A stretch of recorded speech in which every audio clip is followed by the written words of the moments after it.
सुप्रभात छात्रों। हम किसान के घर से यात्रा संवाद जो है उसके बारे में चर्चा कर रहे थे। तो लेखिका, उनके बेटे और बेटे के मित्र सभी एक किसान ने जो आत्महत्या की है उसके घर पर पहुंच जाते हैं, लेकिन घर पर वे नहीं है, वह खेत में है।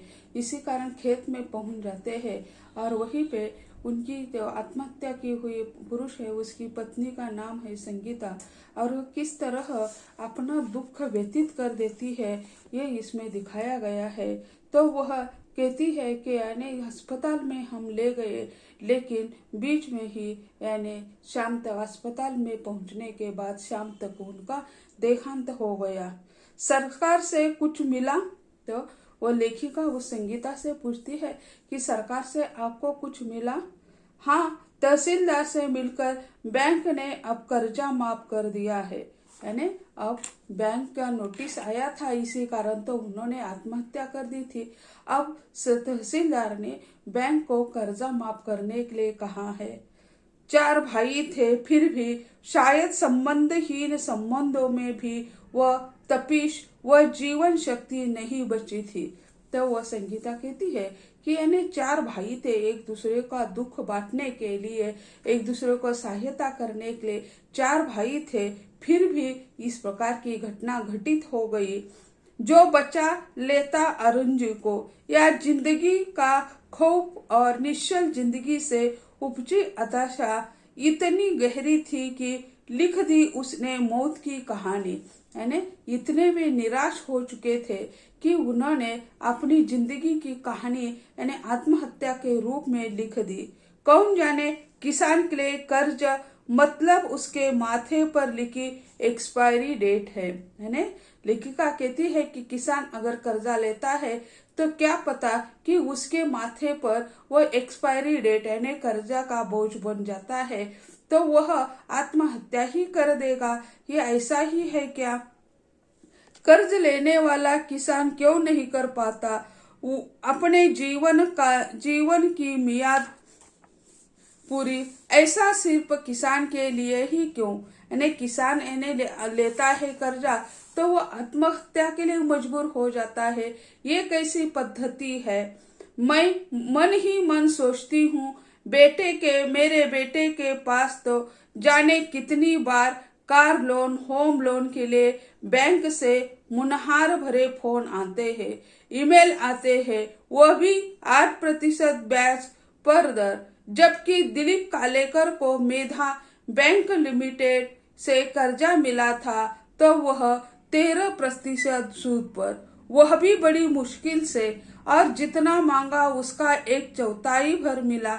यानी जो जितना गरीब ब्याज की मार उतनी ही अधिक। तो वो सोचने लगती है कि उनका जो बेटा है वो कमाता है, कोई करता है, तो उसे बैंक से बार बार होम लोन के लिए, कार लोन के लिए फोन आते हैं, लेकिन यहाँ गरीब में हम देखते हैं तो यानी वो 8% शहरों में और ग्रामीण इलाकों में कितना यानी 13% यानी उस पर ब्याज होता है, और जितना मांगते हैं उतने से यानी 1/4 ही उन्हें मिल जाता है, और ब्याज तो देखो इतना। अपूर्व जो हमारे साथ थे और अपूर्व जी हमारे साथ थे, वे स्टैंडर्ड चार्टर्ड बैंक में प्रोजेक्ट मैनेजर थे।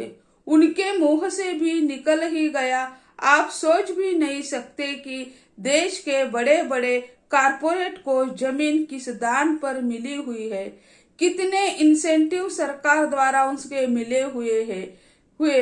मुंबई के सबसे पोश इलाके में हमारे बैंक को 3 एकड़ जमीन 1 रुपया से भी कम प्रति वर्ग फीट की दर पर मिली हुई है।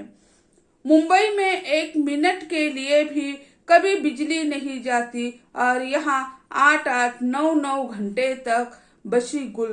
तो यानी वो स्टैंडर्ड चार्टर्ड प्रोजेक्ट मैनेजर जो है वो कहता है कि मुंबई में एक बड़े इलाके में कारपोरेट एरिया में कितनी सरकार उन्हें बैंकों के दे देते हैं।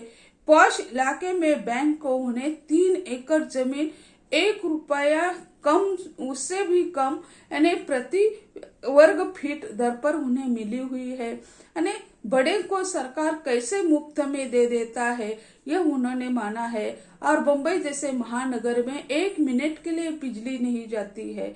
और यहाँ देखो गांवों में 8-8, 10-10 घंटे बिजली गुल हो जाती है।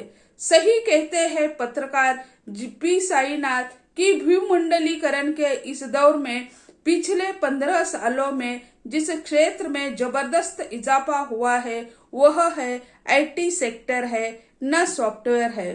तो वो कहते हैं कि जो पत्रकार जो है साईनाथ जी ने ये कहा था कि इस दुनिया में यानी कॉर्पोरेट दुनिया हो या भूमंडलीकरण हो तो वही यानी किसको मुनाफा हुआ है, तो आईटी सेक्टर को हुआ है, न सॉफ्टवेयर को नहीं, आईटी सेक्टर को हो गया है। वह है असमानता का क्षेत्र, यानी वह असमानता का क्षेत्र है। तो वे यानी शहर और ग्राम इसमें भेद स्पष्ट कर रहे हैं। आजाद भारत में इससे पहले इस क्षेत्र का इतना इजाफा कभी नहीं हुआ था। यानी आजाद भारत हुआ तो उसके पहले यानी इतना इजाफा, इतना मुनाफा यानी इस प्राइवेट सेक्टर को कभी नहीं हुआ था जो आज स्वतंत्र भारत में हो रहा है। मनोज वांगे जो बाबुल तारा गांव से ही हमारे साथ था, उसकी युवा आंखें से चिंगारियां फूटने लगी।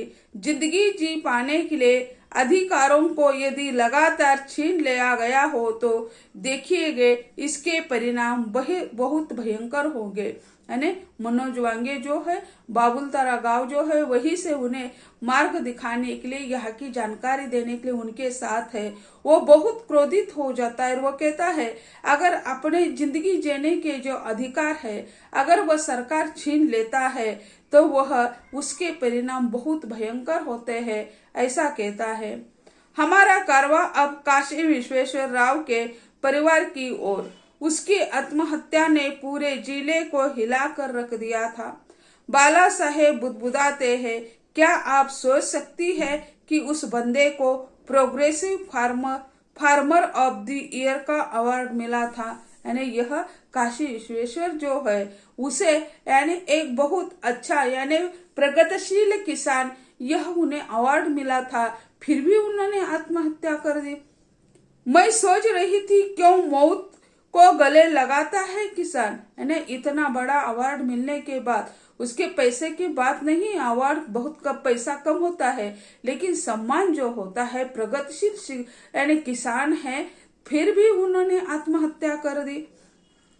कब लगता है शायद तभी जब उम्मीद से भी उम्मीद नहीं रह जाती, जब मन प्राण आत्मा ईश्वर प्रार्थना वर्तमान भविष्य और सारी अंत शक्तियां साथ छोड़ देती होगी, तभी काया के चोले से भी रिश्ता तोड़ देता होगा वह। यानी वो लेखिका कहती मैं सोच रही थी ये क्यों लोग गले लगाते हैं मौत को, कब लगता है उन्हें सब कुछ हताश हो जाते हैं, कहीं भी उन्हें मार्ग दिखाई नहीं देता होगा और उसी समय वे कहते होंगे कि इस काया को छोड़ देना ही अच्छा है, इसी कारण वे आत्महत्या करते होंगे। सामने फैले प्याज के खेत, मैं कुछ प्याज उठाने को होती हूँ कि बाला साहब रोक देते हैं, ना एक खाने के प्याज नहीं है, इनके बीज निकले हुए हैं। तो यानी प्याज खेत से निकाल रही थी, उसी समय उनके साथ जो बाला साहब है वो कहते हैं यह खाने लायक प्याज नहीं है, इनके बीज निकाले गए हैं। बाला साहब से मैं पूछती हूँ क्या कोई सुसाइड नोट छोड़ा था उसने, यानी काशी विश्वेश्वर राय जी ने क्या कोई नोट छोड़ी थी, जैसे आत्महत्या नोट उन्होंने कोई लिखकर छोड़ी थी। शायद मुझे नहीं पूछना था, यानी फिर भी उन्होंने पूछा। बेबस निगाह से घूरते हैं बाला साहब, एक ठंडा सा विषाद बर्फ की तरह जमाता उसके भीतर। यानी वो लेखिका उसे पूछती है कि उन्होंने आत्महत्या क्यों की, इसके बारे में कोई लिख कर रखा है, तो वो उसे घूर कर देखता है कि उसे बहुत दुख है, फिर भी उस पर यह नमक लगा रहे हैं, लेकिन नमक लगाना उनका उद्देश्य नहीं लेखिका का। तो सत्यता की पड़ताल, यानी सत्य क्या है देखना, यह उनका उद्देश्य है। वह रह रहकर पिघल रहा था। दलदल में धंसा किसान क्या एक दिन मरता है, हर दिन वह थोड़ा थोड़ा मरता है। तो वो कहता है कि दलदल में फंसा हुआ किसान जो है एक दिन में नहीं मरता है, वह दिन ब दिन मरता रहता है, वह ऐसा ही मरता रहता है। उसकी जमीन उसका कवच कुंडल होती है, जमीन के साथ उसका बहुत गहरा रिश्ता है। कोई उसे माता कहता है, कोई उसे संरक्षक कंच कहता है।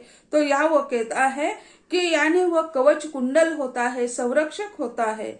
जिस दिन वह निकल जाती है हाथ से, उस समझो उल्टी गिनती शुरू हो जाती है। जब कहां से हम कर्जा लेते हैं तब वह यानी बैंक हो कुछ भी हो गिरवी ले लेते हैं, वस्तु कोई भी चीज हो, जमीन हो घर हो, उस पर बोझ चढ़ा देते हैं। अगर वह पैसा वापस नहीं कर देता तो उस पर वह अपना कब्जा कर लेते हैं। तो वह उसके हाथ से निकल जाती है तो वह यानी उस व्यक्ति की उल्टी गिनती हो शुरू हो जाती है।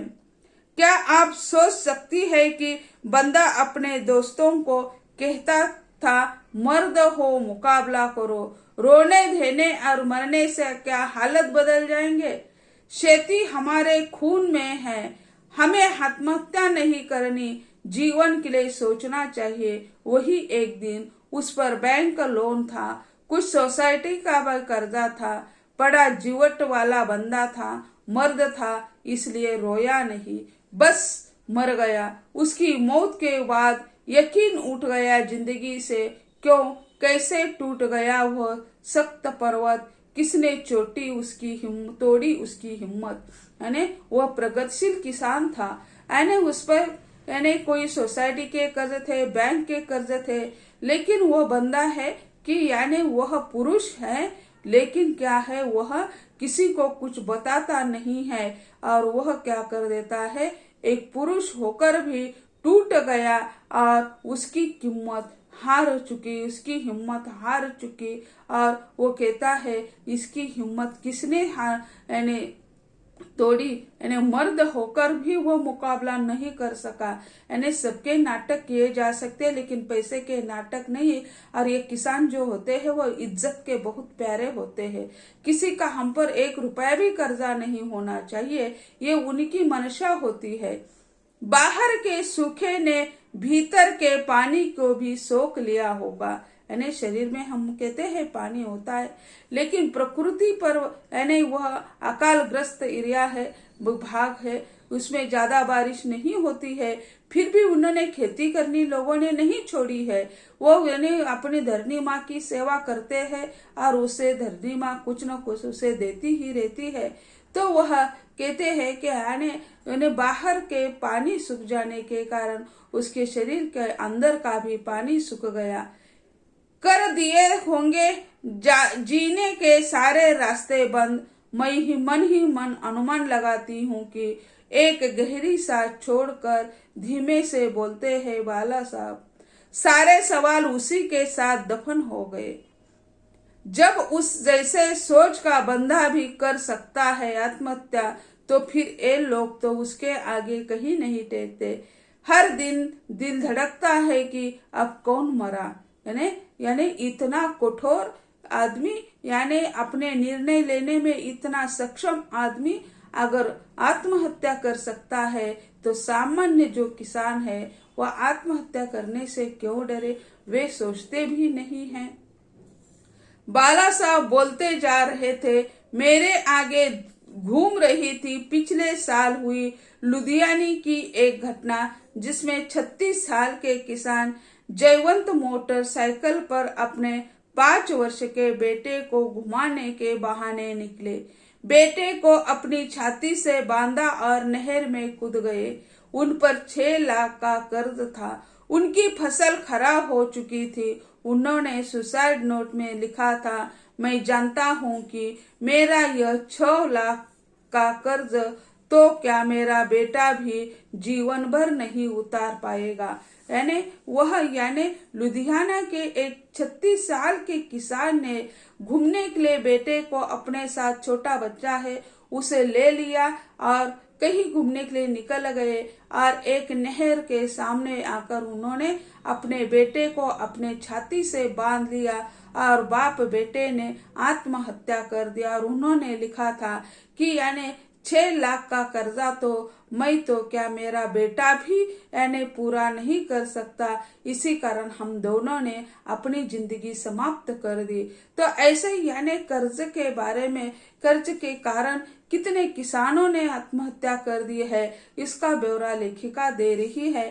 छात्रों, आज यही कहते हैं, अगले लेक्चर में हम अगले विचार के बारे में सोचेंगे। धन्यवाद।